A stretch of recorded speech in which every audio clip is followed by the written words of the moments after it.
Hello everyone, আজকে অসম্ভব মজার আলু চপ বানিয়ে দেখাবো আমি যেভাবে সবসময় বানাই।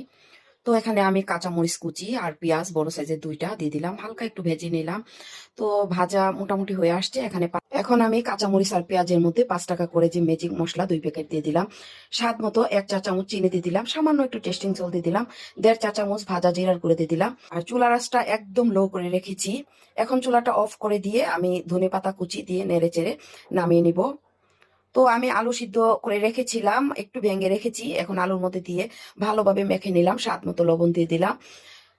তো এই মশলাগুলো দিলেই কিন্তু, আর এইভাবে একটু পেঁয়াজ মরিচটা ভেজে দিলে অসম্ভব মজার হয়। এখন হাতের মধ্যে একটু তেল মেখে আমি গোল গোল শেপ দিয়ে নিলাম, ঠান্ডা পানি দিয়ে বেসন গুলিয়ে নিলাম, আদা বাটা রসুন বাটা সামান্য পেঁয়াজ বাটা মিক্সড আছে আদা রসুনের মধ্যে, স্বাদ মতো লবণ আর সামান্য একটু বেকিং পাউডার দিয়েছি, আর হলুদের গুঁড়া, ধনিয়ার গুঁড়া, লাল মরিচের গুঁড়া সামান্য দিয়ে ভালোভাবে মেখে নিয়েছি। তো আমি বেসনের মধ্যে চুবিয়ে সুন্দরভাবে কিন্তু ভেজে নিচ্ছি, দেখতেই পাচ্ছেন মজাদার একদম আলুর চপ কি সুন্দর হয়ে গেল।